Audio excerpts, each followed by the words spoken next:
Esse Jesus que é o nosso guia, que é o meu guia, que é o seu guia, quando você assim aceita-o como o seu Salvador, esse Jesus que esteve ali na Galileia, um dia ele esteve no monte e muitas pessoas se juntaram perto dele, e os discípulos também, mas os discípulos se juntam mais perto dele. Então Jesus ali fez um sermão, e esse sermão está em Mateus capítulo 5 a capítulo 7, e nós já vimos aí algumas partes desse sermão, e hoje nós veremos Mateus 6, de 1 a 8, com o nosso tema, caridade e oração. Jesus foca 2 pontos nessa mensagem, nessa palavra de hoje. Ele foca o ponto da caridade, que você vai fazer a caridade, e ele orienta como, e ele foca a oração, e ele orienta também como orar. Mateus 6, de 1 a 8, leremos: Guardai-vos de exercer a vossa justiça diante dos homens, com o fim de ser vistos por eles. De outra sorte, não tereis galardão junto ao vosso Pai Celeste. Quando, pois, deres esmola, não toques trombeta diante de ti, como fazem os hipócritas nas sinagogas e nas ruas, para serem glorificados pelos homens. Em verdade, vos digo que eles já receberam a recompensa. Tu, porém, ao dares a esmola, ignore a tua mão esquerda o que fez a direita, para que a tua esmola fique em secreto, e teu Pai, que vê em secreto, te recompensará. E quando orardes, não sereis como os hipócritas, porque gostam de orar em pé nas sinagogas, nos cantos das praças, para serem vistos dos homens. Em verdade vos digo que eles já receberam a recompensa. Tu, porém, quando orares, entre no teu quarto, e fechada a porta, orarás ao teu Pai que está em secreto, e teu Pai que vê em secreto te recompensará. E orando, não useis de vãs repetições, como fazem os gentios, porque presumem que pelo muito falar serão ouvidos. Não vos assemelheis, pois, a eles, porque Deus, o vosso Pai, sabe de que tendes necessidade antes que lhe o peçais. Então, nós, tendo lido o texto, nós já lemos aí, na primeira sequência desse Sermão do Monte, Mateus 5, de 1 a 12, onde Jesus fala sobre as bem-aventuranças, e a gente já notou ali que são as bem-aventuranças, ele coloca a maior parte apontando no geral, mas depois ele aponta para os discípulos e fala: vós, e vocês são bem-aventurados quando forem perseguidos por minha causa, porque é grande o vosso galardão no céu. Na sequência, na semana seguinte, nós olhamos Mateus 5, de 13 a 16, e Jesus qualificou os discípulos deles como sal da terra e luz do mundo. O sal precisa sabor, precisa preservar. A luz precisa iluminar. Então, os cristãos têm essa qualificação de sair aí propagando a graça divina para que outras pessoas também percebam. Quando nós vimos Mateus 5, 17 a 48, nós olhamos que Jesus nos manda fazer coisas difíceis. Não foi no domingo passado nós vimos isso, Jesus nos mandando fazer coisas difíceis. Mas agora ele tem um outro ponto de orientação para as pessoas que estão nesse mundo e que se conclamam como servos de Cristo. E ele fala assim: vocês vão fazer caridade, mas vão também orar. Então hoje veremos a instrução que Jesus dá aos seus servos para que os seus atos de adoração sejam humildes, não para badalação para ser visto pelos homens, mas para você estar diante de Deus. Não que a gente deixa de ir na feira para pregar o evangelho, deixa o carro de som, vai proibir agora a marcha para Jesus. Não, não é isso que está falando.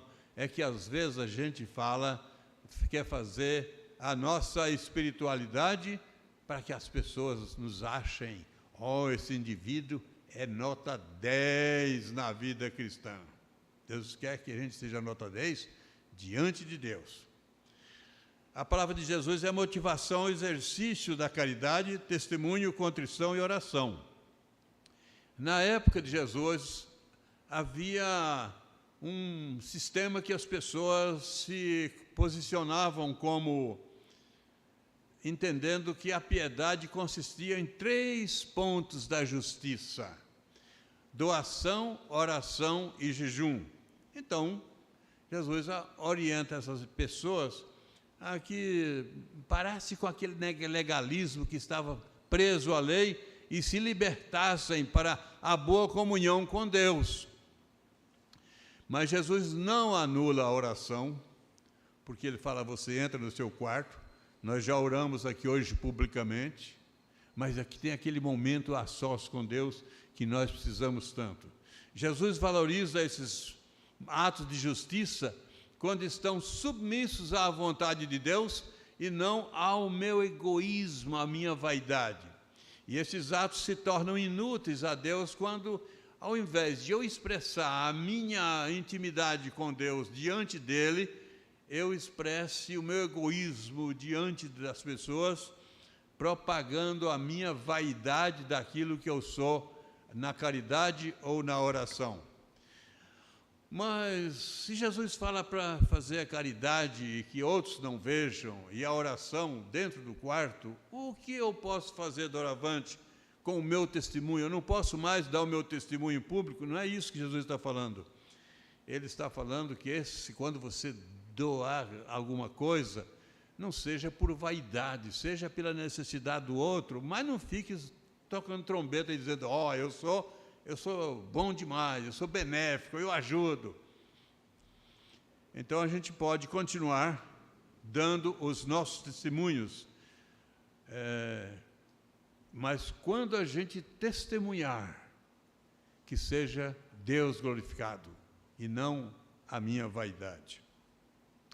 No versículo 1 de Mateus 6, guardai-vos de exercer a vossa justiça diante dos homens, com o fim de serdes vistos por eles. De outra sorte, não tereis galardão junto ao vosso Pai Celeste. Então, aqui nesse versículo 1 do capítulo 6, Jesus faz 3 observações aqui que eu enxergo. A observação que ele faz: o adorador ator. Você sabe o que é ator, né? Ator é aquele que faz alguma coisa para ser visto, para ser celebrado, mas às vezes ele está angustiado, como aquele homem do circo, que era o palhaço e que fazia todo mundo rir, e ele foi no gabinete de um pastor e falou assim: olha, eu preciso de um alento, a minha tristeza é muito grande. E esse pastor falou assim: você pode fazer alguma coisa social, vai ao circo, tem um cara, um indivíduo, eu não sei, se fosse eu não ia falar para ele do circo, mas esse ato aconteceu aí por aí, e viraliza, e ele fala assim: mas eu que faço as pessoas rir, eu sou o palhaço. Gente, às vezes a pessoa é ator. Na oração, na doação, faz para que outros vejam, faz para que outros celebrem. E Deus quer a nossa intimidade diretamente com Ele. Então nesse versículo aí eu vejo o adorador ator. Belo espetáculo espiritual diante dos homens, ser visto. Tem a justiça inútil. É vista apenas por homens, e essa justiça que é vista apenas por os homens, ela se esvanecerá, um tempo ela desaparecerá. Mas tem a justiça que Deus requer, a requerida por Deus, e a vista por Deus, eterna, validade eterna. Se você fizer a sua adoração para que os homens vejam, isso logo passa. Mas a adoração que você coloca o seu coração diante de Deus, esta será eterna. E ele vai para o versículo 2 e diz assim: quando, pois, deres esmola, não toques trombeta diante de ti, como fazem os hipócritas nas sinagogas e nas ruas, para serem visto e glorificado pelos homens. Em verdade vos digo que eles já receberam a recompensa. Às vezes as pessoas fazem isso, se propagam. Eu sou aquela pessoa de oração, eu oro e tenho validade, eu determino a Deus, e isso acontece. Gente, não é necessário falar eu determino a Deus, porque Deus, Ele é soberano e eu não posso determinar nada para Ele. Ele é que determina o que eu devo fazer, Ele que requer de mim qual é a minha atitude, a minha postura no reino. Então Jesus dá 3 orientações aí que eu vejo. Primeiro, seja discreto, dê a sua esmola para abençoar ao necessitado e não para se promover em vaidade espiritual. Depois, ele fala assim, não toque trombeta. O aplauso humano é temporário e passa. Se você for aplaudido pela sua maneira de entregar uma esmola, isso aí logo passa, a pessoa vai esquecer. Você tem que ser aplaudido por Deus, condecorado por Deus. Deus deu as condições financeiras para você ajudar. Você só ajuda se você tiver a condição financeira. Se não tiver, não vai ajudar. Como ajudar? Quando se ajuda, o beneficiado é a criatura de Deus. Você ajudou o mendigo ali? Ele é uma criatura de Deus e ele não tem condições de retribuir a você. E você ajudou aquele mendigo, mas o que Jesus está falando, se não é para não ajudar, é para ajudar e fique no seu coração, na sua capacidade de fazer isso, porque Deus te deu primeiro e só por isso você pode ajudar aquela pessoa necessitada. Deus colocou essa pessoa diante de você e o prêmio que tem a ver não é o prêmio que esse mendigo, esse necessitado vai receber, porque não é só mendigo que é necessitado, tem muitas pessoas com uma boa camisa e cheia de necessidade. Mas quando você ajuda essa pessoa necessitada, essa pessoa é uma criatura de Deus, e você ajudou porque Deus te deu a condição, mas não toque trombeta diante dos homens. Mas no versículo 3 e 4, Deus vê em secreto, é o que Jesus diz.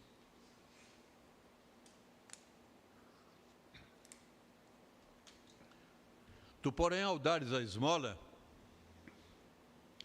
ignore a tua mão esquerda o que fez a tua mão direita, para que a tua esmola fique em secreto, e teu Pai, que vê em secreto, te recompensará.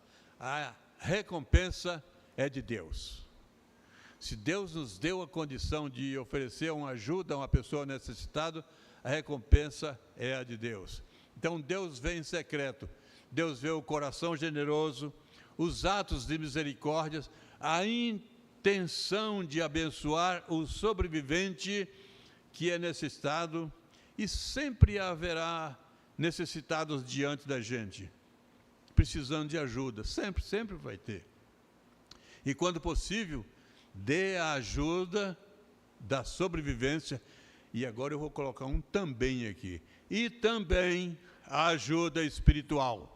Porque a ajuda da sobrevivência passa. Mais cedo ou mais tarde ela vai se acabar. Mas a ajuda espiritual, esse sobrevivente vai ser conduzido com ela por toda a eternidade. A ajuda financeira se esvai. A ajuda espiritual é eterna. As ajudas podem ser temporárias, aleatórias, e depende das circunstâncias. Às vezes depende da análise do ajudador. Eu vou ajudar alguém. Será que eu vou fazer uma investigação acurada agora da necessidade da pessoa? E a maioria das vezes a ajuda é aleatória e depende das circunstâncias atual. É possível que, em determinado momento, seu coração fale, ajuda esse indivíduo. E agora eu vou pedir licença para contar uma experiência que aconteceu comigo, e não estou tocando trombeta diante de mim, mas eu quero que os irmãos percebam o quanto é importante essa conexão que a gente tem com Deus na obra da caridade. E certa vez, enquanto nós tínhamos uma loja, certo vendedor passou por ali, bem vestido, bem arrumado, e nos ofereceu o produto que a gente não precisava na loja, mas o meu coração, parece que da maneira como ele tinha conversado, meu coração entendeu, esse homem está sem dinheiro. E eu fiz uma pergunta para ele, escuta, companheiro, você está aqui em Dourados, uma cidade diferente, você mora em Goiânia, aqui perto tem um restaurante que tem uma feijoada por R$2, aquele tempo, né? Não é hoje não, hoje saiu R$2 aí, você guarda ele bem guardadinho, que você nem vai precisar tirar ele do bolso, não vai fazer nada. Mas naquela época, o restaurante próximo fazia uma feijoada por R$2. Eu falei, eu estou com vontade de pagar seu almoço hoje, você aceita? Ele falou, eu aceito, com muita, deu para entender que era uma necessidade. Eu dei os R$2 para ele, foi direto, o restaurante era perto da nossa loja. Depois eu pensei, eu podia ter pago o almoço e a janta, mas o meu coração se moveu, naquele momento, para fazer isso. Ele não pediu, ele não falou. Às vezes a gente é movido por Deus para entender uma necessidade secreta que o outro tem, e essa pessoa às vezes é colocada por Deus diante de nós, porque Deus nos deu a condição de, naquele momento, naquela hora, resolver o problema daquela pessoa.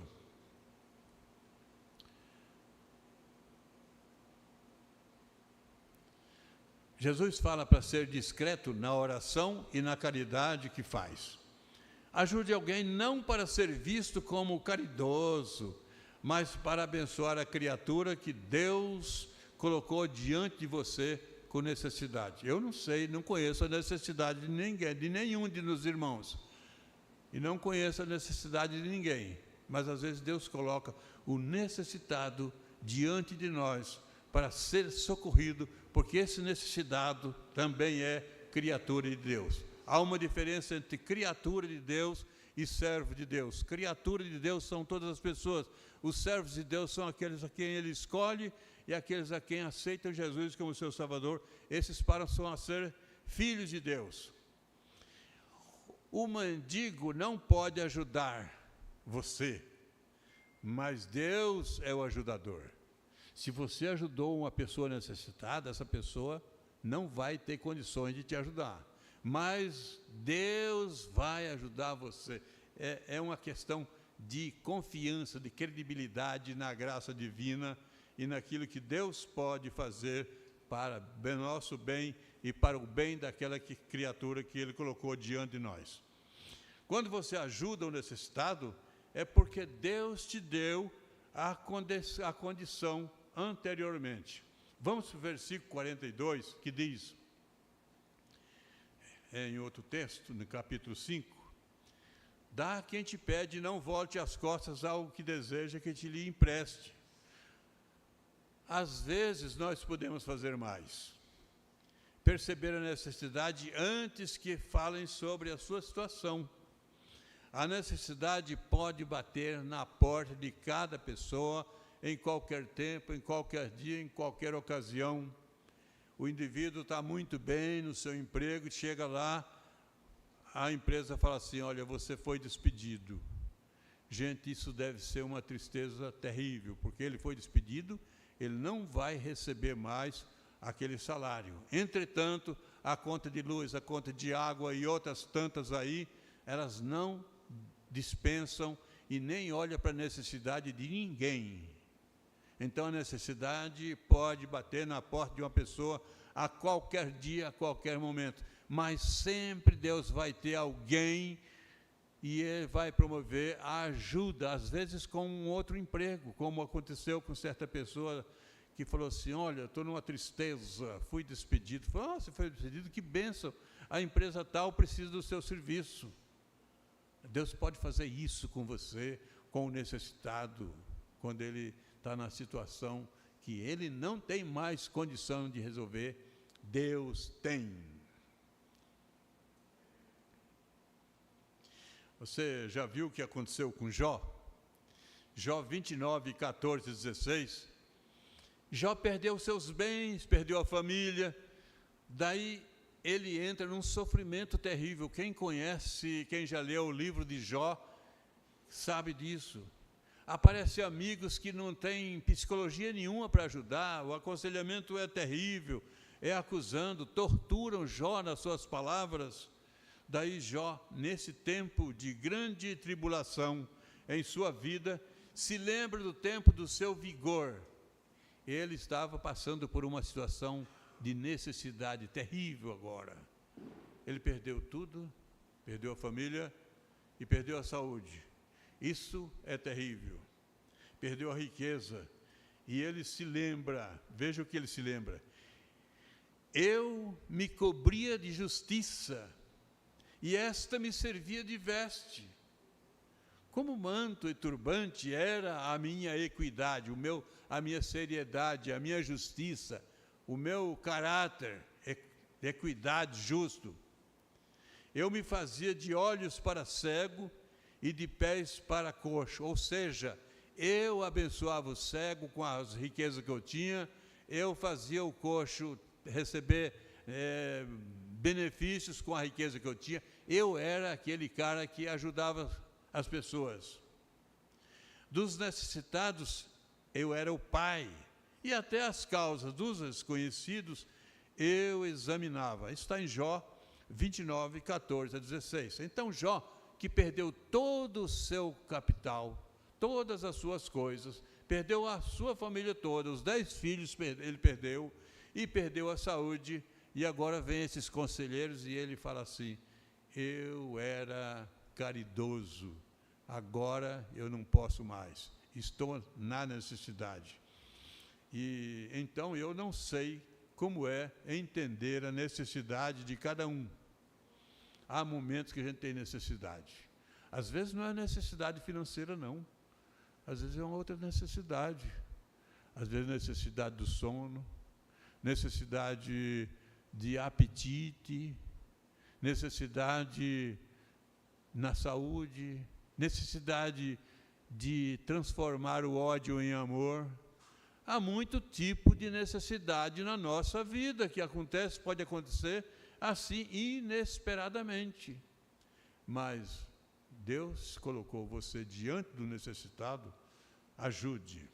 E Jesus falou, atendendo o necessitado, não se vanglorie naquilo que você fez. Deixa o Pai Celeste ver em secreto, e o Pai Celeste é que vai te exaltar. Então, 2 pontos marcantes na fala de Jesus. Ele disse que o necessitado deve ser ajudado sem vanglória do ajudador. E disse também que depois que ele falou que o homem de oração deve ser discreto, nada de alarido. Eu sou aquele cara que ora na praça, tal. Não, você pode orar na praça, não tem problema. Mas não é para ser visto dos homens. Pode orar na praça, abençoando as pessoas ali. Vai ser maravilhoso. Mas não para as pessoas falarem, esse indivíduo aí, esse é o crentão, esse aí, é cheio da inspiração divina. Não. Você tem que orar para que as pessoas sejam abençoadas. E o Pai Celeste colocou diante das pessoas necessitadas para que você faça o benefício para elas. Dá para entender que Jesus fala para cada um de nós. Por um lado, vocês estão diante de homens fracos e necessitados. Por outro lado, vocês estão diante de um Deus forte, poderoso, que tem tudo. Diante dos homens fracos e necessitados, nós vamos entregar a nossa contribuição, a nossa oferta, a nossa esmola, a nossa ajuda. Mas diante dos Deus Todo-Poderoso, Ele nos concede vantagens para que a gente possa, às vezes, distribuir com alguém que precisa. diante do Deus Todo-Poderoso, entregamos a nossa vida de oração, de adoração, de louvor. Se diante dos homens não toque a trombeta, por quando você fez uma ajuda, diante de Deus, não se exalte na piedade quando ora. Daí Jesus aponta 2 tipos de pessoas que oram. Um ora para ser visto e elogiado pelas pessoas. Outro ora para ser agraciado pela bênção divina. É melhor orar para ser agraciado por Deus. Então, faça um destaque sobre o contrito em oração. Vale a pena estar diante de Deus, em comunhão com Deus, dono, grandioso, poderoso, Ele tem tudo. Então, vale a pena você estar junto com Ele. É claro que o necessitado agora é outra história. Você já ajudou e você não tocou a trombeta, mas agora diante de Deus você vai ser elogiado por Ele, você vai ter a benção de ser abençoado, e esse adorador precisa de ser abençoado por Deus, e Deus faz isso porque Ele tem, Ele pode, Ele concede, Ele tem vitória, Ele tem felicidade na sua vida. Mas nem sempre os companheiros de oração estão disponíveis para clamarem a Deus na mesma comunhão. Nós temos, às vezes, um grupo grande de adoradores, mas na hora da comunhão aparecem alguns que não estão dispostos a colaborarem na comunhão junto uns com os outros para glorificarem a Deus, o Deus do céu, e receberem juntamente uns com os outros a bênção que Deus tem disponível. Eu gosto muito de quando Paulo fala da chamada eterna no final, no último dia. Ali vai ser todo mundo reunido, nós que estamos aqui hoje vivos, os que já passaram, os que virão depois de nós. Aí Paulo fala assim, olha, nós os que estivermos vivos, não precederemos os que já morreram, os que dormem, porque eles ressuscitarão e nós, os vivos, seremos transformados para, juntamente com o Senhor, encontrar nos ares. Gente, vai ser maravilhoso isso, comunhão dos crentes. Ali, o pessoal gosta de falar assim, não tem crente meia boca, e ali o meia boca não vai chegar. Mas o adorador fiel, sincero, o amoroso a Deus, o que gosta de adorar, o que gosta de fazer o seu tempo de oração a Deus, ele vai estar lá nesse dia com a felicidade eterna. Eu quero fazer um adendo ao tema.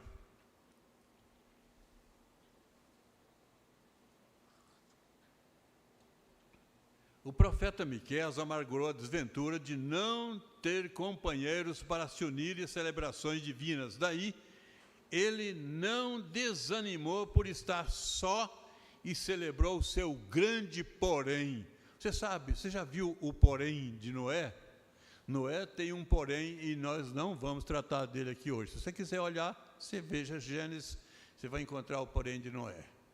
Mas eu olho aqui o porém de Miqueias hoje, porque ele faz parte dessa nossa mensagem, porque no porém de Miqueias, capítulo 7, versículo 7, ele diz, eu, porém, olharei para o Senhor, esperarei no Deus da minha salvação, o meu Deus me ouvirá.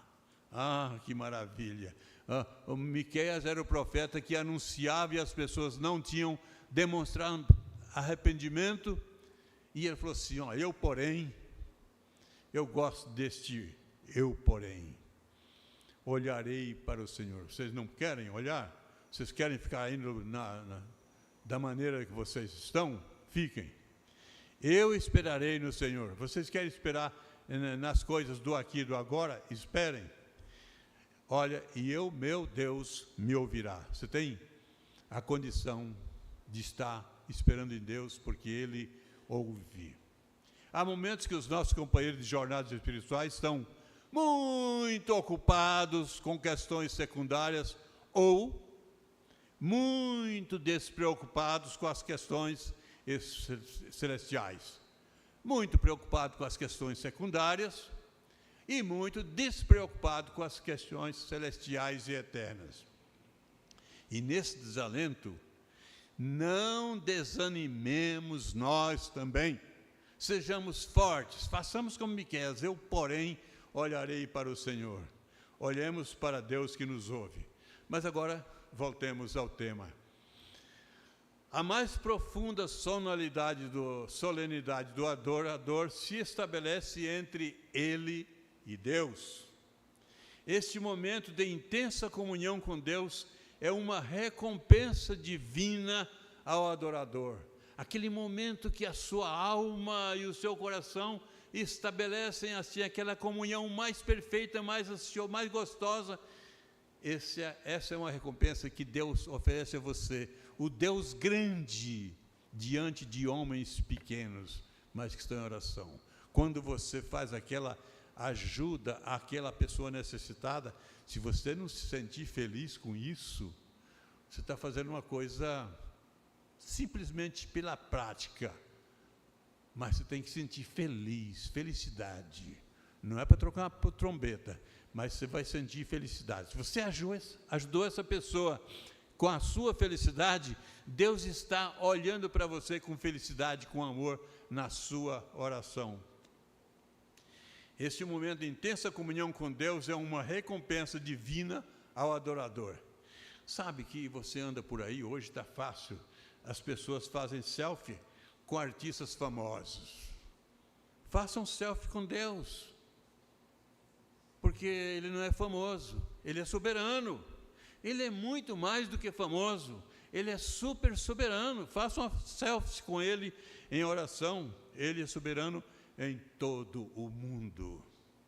Não vou falar para você não fazer uma selfie com aquela pessoa que você às vezes gosta, admira, mas se você fizer com Deus, é mais vantajoso. E essa selfie é aquele momentinho de oração e comunhão. E então eu vejo nisso, depois de tudo isso, um adorador renovado. Antes, esse adorador estava disponível a uma pequena esmola ao necessitado, mas ele reconhece que agora ele está disponibilizando a sua vida, o seu coração a Deus, que tem a graça profunda e abençoadora para a vida daquele que está com ele, que fez o selfie com ele, entrou no quarto de oração e se ajuntou a ele na contrição. Agora, diante de Deus, você é o necessitado que Deus vê e presta ajuda a você. Antes você via o mendigo, mas agora Deus olha para você, Ele vê você o necessitado da graça, e Ele está pronto para te abençoar. No quarto de oração, você é outro. Oração contrito é massageado não pelo egoísmo das vaidades terreais. Esse coração contrito é massageado pela graça divina que forma a felicidade espiritual na vida do adorador. E agora Deus, que vê o adorador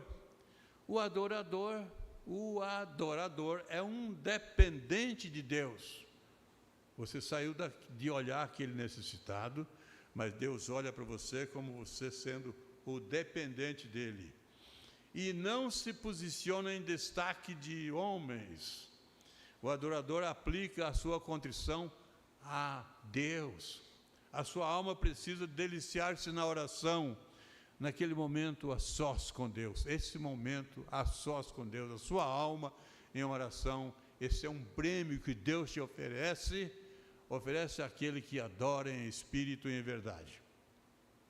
Eu deveria concluir a mensagem, mas preciso fazer uns adendos importantes.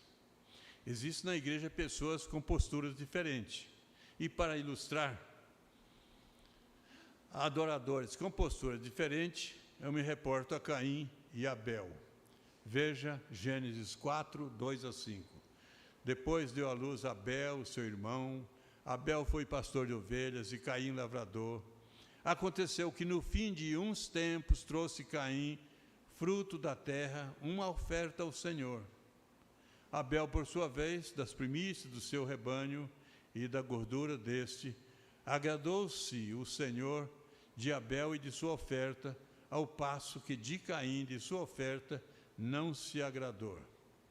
Diante do altar de Deus, existem posturas diferentes. Os dois irmãos levaram a oferta, só que um talvez levou por aquele vaidade, não sei, não explica o texto por quê. Mas Deus não aceitou Caim e não aceitou a sua oferta. Ao passo que Abel deve ter tido a contrição, levar a oferta diante de Deus com o coração disponível, sem vaidade, então Deus aceita. E é por isso que eu gosto, no começo do culto, pedir que Deus aceite o culto que nós oferecemos a Ele. O adorador em algum momento estará diante de um mendigo. Ajude sem tocar trombeta. Faça a sua caridade da maneira mais discreta possível. Em outros momentos, o adorador estará em um exercício de oração. Faça isso discretamente. Não exalte a sua vaidade na oração. A recompensa divina é a intensa alegria da alma que você vai receber diante de Deus e por Deus. Por um lado, a caridade, pela orientação de Jesus, é fazer a caridade sem perguntar a causa da necessidade alheia. Por outro lado, a oração, Jesus orienta profunda comunhão com Deus na oração. Mas agora eu vou pôr um ponto de vista, porque eu falei de pessoas que pedem, pessoas que chegam e se apresentam como necessitados. Eu vou agora colocar o meu ponto de vista, porque um dia Jesus falou assim: vigiai e orai. Orar é uma coisa, vigilância é outra. Estamos constantemente nesse nosso tempo diante de bandidos, de malfeitores, que às vezes querem nos assaltar. Então, bateu a noite, você fechou a sua casa, se você for fazer uma entrega para alguém que te pede, você tem que abrir e ficar vulnerável. Esse é o meu ponto de vista, não é o que a Bíblia está falando. A Bíblia fala para você vigiar e orar. Mas eu penso o seguinte: se o indivíduo teve um dia inteiro à luz do sol para fazer o seu pedido a tantas pessoas, por que à noite vem bater na sua casa? Eu não vou dizer para você abrir a sua casa numa hora dessa. Esse indivíduo já teve o dia todo para pedir, e ele teria sido abençoado por alguém. E no período noturno, só às vezes você conhece a pessoa, aí é outra história. O necessitado desconhecido teve o dia todo para fazer isso. Por que não fez? Mas o meu ponto de vista sobre a oração, esse é bom, hein? Não tenha restrições. Não há malfeitores no trono celeste do Deus eterno. Ali há só a benignidade, a bondade, a misericórdia, e a gente pode chegar diante desse Deus a qualquer hora do dia, da noite, no momento que quiser. E uma dica: se você gosta de ajudar o necessitado, o Salmo 41, de 1 a 3, anuncia uma bênção especial para a sua vida. Mas eu não vou ler agora, só vou lembrar outra vez. Salmo 41, de 1 a 3. Se você gosta de abençoar o necessitado, leia o Salmo 41, de 1 a 3, e veja a bênção que Deus tem para você. Ó Deus dos céus, maravilhoso Pai, agradecemos-te pela bênção da tua misericórdia em nossa vida.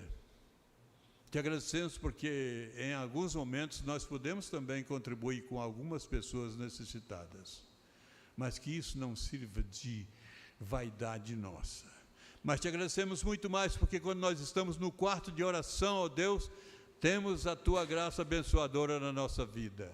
E assim, ó Deus, louvamos o teu nome. E o que o teu amor eterno, a graça maravilhosa de nosso Senhor e Salvador Jesus Cristo, A comunhão do Espírito Santo esteja convosco, com todo o povo de Deus, hoje e por todos sempre. Amém. Deus abençoe a todos. Meus irmãos,